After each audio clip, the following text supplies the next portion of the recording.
నమస్తే గురుగారు. గురుగారు, ఈ పితృపక్షాలలో ఏ విధంగా పిండ ప్రదానం చేస్తే మన పెద్దవాళ్ళ ఆత్మ సంతృప్తి అయితుందంటారు? పితృపక్షాలు ఈ నెల 18వ తారీఖు రోజున అనగా సెప్టెంబర్ 18వ తారీఖు నుంచి ప్రారంభమై అక్టోబర్ 2వ తారీఖు వరకు ఉంటాయమ్మా. కాబట్టి అంటే దీనికి ఒక కథ కూడా ఉంది. హ్మ్. ఎందుకు పితృపక్షాలు అనేటువంటి ఏర్పడ్డాయని చెప్పి. మహాభారత యుద్ధ కాలంలో కర్ణుడు గొప్ప వీరుడు, దానకర్ణుడు మరణించిన తర్వాత స్వర్గరోహణ చేరుకున్నాడు. చేరుకున్న తర్వాత అతనికి ఘన స్వాగతం పలికారు దేవతలందరూ. కాబట్టి అతనికంటూ ఒక ప్రత్యేకమైనటువంటి భవనం ఇవన్నీ ఏర్పాటు చేశారు. తనకి ఆకలి వేసినప్పుడు కానీ, నీళ్లు తాగడానికి కానీ ఏది పదార్థం ముట్టుకున్నది బంగారం అయిపోయేది. ఆ విధంగా కొన్ని రోజులు చూసిన తర్వాత తాళలేక, ఆకలి బాధకు తాళలేక ఇంద్రుని పిలిచి అడిగాడు, ఎందుకు ఇలా జరుగుతుంది, నాకెందుకు ఏ పదార్థం నాకు రావట్లేదు అని అంటే, కర్ణ, నీవు బ్రతికున్నంత వరకు కూడా నీవు స్వర్ణమయమైనటువంటి వాటినే దానం చేశావు, ఏనాడు కూడా నీవు అన్నదానం చేయలేదు. కాబట్టి నీవు అన్నదానం చెయ్యి, నీకు శాశ్వత స్వర్గలోక ప్రాప్తి, సుఖభోగాలు కలుగుతాయని చెప్పాడు. ఆ విధంగా కర్ణుడు భూమి మీదకు వచ్చి పక్షం రోజుల పాటు విరివిగా అన్నదాన కార్యక్రమం చేశాడు. ఆ పక్షం రోజులే భాద్రపద మాస పితృపక్షాలు. ఆ రోజు నుంచి ఈ రోజు వరకు కూడా అంటే ఎందుకు చేశాడు కర్ణుడు? గతించినటువంటి వారి కోసం, యుద్ధంలో మరణించినటువంటి వారి ఆత్మతృప్తి కోసం అన్నదాన కార్యక్రమాలు చేశాడు వారి పేరు మీద. కాబట్టి గతించినటువంటి వారి పేరు మీద ఈ యొక్క పితృపక్షాలలో పిండ ప్రదాన కార్యక్రమాలు చేయాలనేటువంటిది మనకు అనాదిగా వస్తున్నటువంటి ఆచారము. ఇంకా ఈ కర్ణ ప్రభావం వల్ల అది ఇంకా వ్యాప్తి చెందింది. అయితే ఇక్కడ గమనించాల్సిన అంశం ఏంటంటే, వీక్షించేటువంటి ప్రేక్షకులు కూడా చాలా మంది ఏ విధంగా ఈ యొక్క పిండ ప్రదాన కార్యక్రమం చేసుకోవాలో తెలియదు. చాలా మంది కామన్ గా నాకున్నటువంటి పరిచయాల్లో చాలా మంది చేస్తున్నటువంటి విధానం చెప్తానమ్మా. ఆ రోజు గతించిన వాళ్ళ ఫోటోను చక్కగా తుడిచి, అలంకారం చేసి, దీపారాధన చేసి, వాళ్ళకి ఇష్టమైనటువంటి పదార్థాలన్నీ వండి పెట్టి చేస్తారు. ఒక వర్గం అంటే కొంతమంది ఇటు సైడ్ తెలంగాణ జిల్లాలో ఆల్మోస్ట్ ఇట్లానే చేస్తారు. కానీ కొంతమంది ఏం చేస్తారు, ఈ విధంగా చేసి బ్రాహ్మణులకి స్వయం పాకదానం చేస్తారు. ఇంకొంతమంది శాస్త్రం తెలిసిన వాళ్ళు ఏం చేస్తారంటే తర్పణాలు వదిలి ఈ సంబంధించినటువంటి స్వయం పాకదానం ఇస్తారు. ఇంకా సశాస్త్రీయంగా ఉన్నవాళ్ళు, సాంప్రదాయ కుటుంబీకులు ఈ యొక్క దీని గురించి, పితృపక్షాల గురించి చాలా బాగా నాలెడ్జ్ ఉన్న వాళ్ళు ఏం చేస్తారంటే చక్కగా బ్రాహ్మణుని పిలిపించి పిండ ప్రదానము, తర్పణాది కార్యక్రమాలు, స్వయం పాకదానము, వస్త్రముతో దక్షిణతో సహా బ్రాహ్మడికి దానం చేస్తారు. ఇది విధానం. అయితే ఈ ఫోటోకి పెట్టడం అనేటువంటిది, చేసుకున్నటువంటి పదార్థాలు పెట్టడం వల్ల వాళ్ళకి ఎలా చెందుతుంది? ఇప్పుడు నేను మా ఇంట్లో చక్కగా, లేదా నీవైనా మీ ఇంట్లో చక్కగా పంచభక్ష పరవణాలు వండుతావు, ఇగో వీటి చూడండి, వీటిని టేస్ట్ చేయండి అని చెప్పి ఫేస్బుక్ లో కానీ ఇంకెక్కడైనా పోస్ట్ చేసాను, ట్విట్టర్ లో చేసావనుకో, చూసిన వాళ్ళు బాగుందంటారు కానీ వాళ్ళు తింటారా? వాళ్ళకి ఆ స్మెల్ అవుట్ అవుతుందా అట్లీస్ట్? మరి కాదు. కాబట్టి నువ్వు అట్లాగే ఫోటో దగ్గర పెట్టడం వల్ల నువ్వు ఏం చేసినట్టు, ఎందుకోసం చేసినట్టు? ఫోటో తింటుందా? ఆ ఫోటో పేరు చెప్పి ఆ వ్యక్తి తింటాడా? ఒక విధానం అంటే ఒక ప్రాసెస్ అంటూ ఉంటుంది కదా. మనం ఏదన్నా ఒక కాఫీ పెట్టాలన్నా, టీ పెట్టాలన్నా ఒక ప్రాసెస్ ఉంటుంది. అంతే తప్ప నీళ్ళల్లో టీ పొడి, కాఫీ పొడి, పాలు అన్ని కలగాపురంగా ఒకేసారి నీకు తెలిసినట్టుగా చేస్తే, లేదా అటుదిటు ఇటుదిటు చేస్తే కాఫీ తయారవుతుందా? కాదు. అట్లాగే ఒక విధానం అంటూ ఉంటుంది. దీనికి ఈ యొక్క పితృపక్షాలలో చేయాల్సినటువంటి విధానం ఏంటంటే, చాలా మంది అనుకునేటువంటిది ఏంటంటే, ఈ సంబంధించినటువంటి ఏ రోజు చనిపోతారో ఆ తిథి రోజున పెట్టాలనుకుంటారు.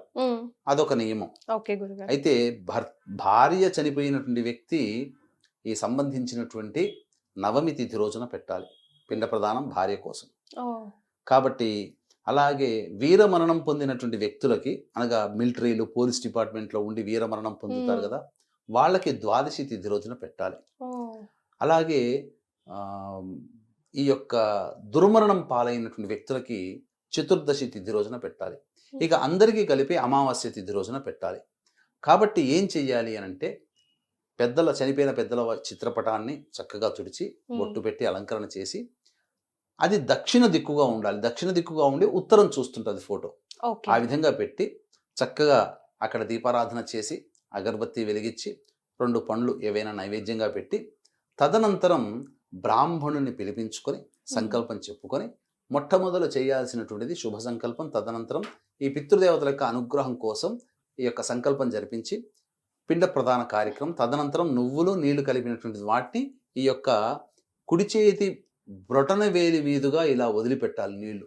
ఉమ్. ఈ విధంగా చేసిన తర్వాత తర్పణాలు అంటారు ఇలాగే వాటిని. ఎందుకు గురుగారు? ఇలాగే ఎందుకంటే ఇది సైన్స్ పితృ ఏమైనా ఉందా దాంట్లో? దీనికి సంబంధించి పితృదేవతలకు వదిలేటువంటిది అంతా కూడా ఇక్కడ చెప్పబడి ఉంది. ఓకే. ఇదంతా కూడా దేవతా శక్తి, ఇదంతా కూడా ఆ, ఋషికి సంబంధించినటువంటిది. ఇలా ఇక్కడ మాత్రం చేసేది పితృదేవతలకు వెళుతుంది. ఉమ్. కాబట్టి తర్పణాలు నీళ్లు వదలడం అనేది ఇట్లా వదలాలి.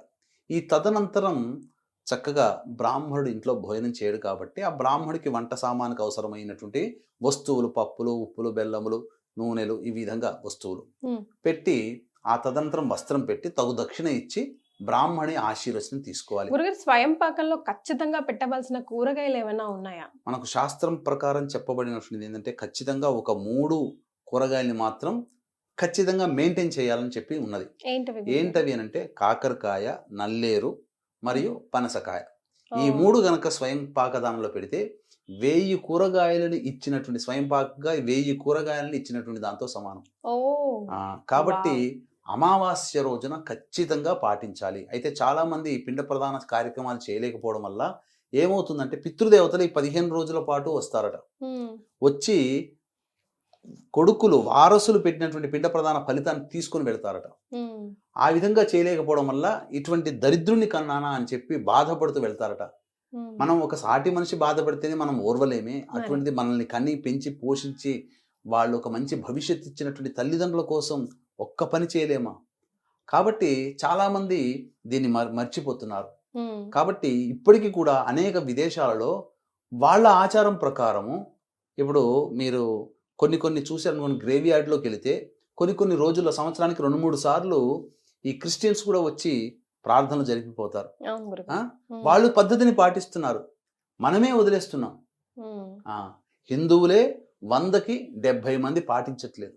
30 మంది భయభక్తులతో శ్రద్ధతో తల్లిదండ్రుల మీద ఉన్నటువంటి ప్రేమతో ఒక 30 మంది అయితే మాత్రం ఖచ్చితంగా చేస్తున్నారు. 70 మంది పాడు చేసుకుంటారు వాళ్ళ జీవితాన్ని. ఉమ్. ఈ పితృశాప ప్రభావం అది తదనంతరం మారి మనం చూస్తుండగానే మన పిల్లలు అభివృద్ధిలోకి రారు. మరి అది కాబట్టి మనం అన్ని ఆశలు పెట్టుకొని పెంచేది ఎవరిని? పిల్లలకి కదమ్మా. ఈ సంపాదించి మోసం చేసి కష్టపడి రక్తము ఓడ్చి సంపాదించేది, నిజాయితీగా సంపాదించేది, మోసం చేసి సంపాదించిన ఎవరి కోసం? మనం తింటామా? మనం సుఖాన్ని మరిగి వదిలేసేసి పిల్లలకు సుఖాన్ని ఇవ్వడం కోసం పిల్లల కోసం కష్టపడుతున్నాం. మరి అటువంటి పిల్లల యొక్క జీవితం మనమే చేజేతులారా పితృదేవత కార్యక్రమాలు చేయలేకపోవడం వల్ల వాళ్ళని అంధకారంలో నెట్టేస్తున్నాం. కాబట్టి అవకాశం ఉన్న వాళ్ళు ఈ యొక్క పిండ ప్రదానం జరిపించుకోండి. లేని వాళ్ళైతే అమావాస్య రోజున మన పీఠం ఆధ్వర్యంలో అతి సామాన్య మానవుడు కూడా పాల్గొనే విధంగా ఈ యొక్క పిండ ప్రదాన కార్యక్రమం అనేటువంటిది బ్రాహ్మణుని కర్తగా పెట్టి చేయించడం జరుగుతుంది. కార్యక్రమం అయిన తర్వాత చక్కగా రికార్డ్ చేసి మీరు ఇచ్చినటువంటి వివరాలతో ఈ యొక్క పిండ ప్రదాన కార్యక్రమం, తర్పణాది కార్యక్రమాలు అనేటువంటివి చేయించడం జరుగుతుందమ్మా. గురుగారు, ఫైనల్ గా ఒక విషయం చెప్పండి. ఈ పిండాలు పెట్టడంలో కూడా రకరకాలు పెడుతూ ఉంటారు, బియ్య పిండితో అలాగా. అసలు పెట్టాల్సింది ఏంటి, ఎలా తయారు చేసుకోవాలి? సాంప్రదాయము అనగా యజ్ఞోపవీత ధారణ ఉన్నటువంటి కుటుంబాలు, బ్రాహ్మణులు, క్షత్రియులు, వైశ్యులు, విశ్వబ్రాహ్మణులు, పద్మశాలీలు, కొన్ని కుటుంబాల్లో యజ్ఞోపవీత అర్హత ఉంటుంది, సంధ్యావందనం ఇవన్నీ చేస్తారు. అటువంటి వాళ్ళు మాత్రం ఖచ్చితంగా అన్నప్రసాదమే పెట్టాలమ్మా. ఓకే.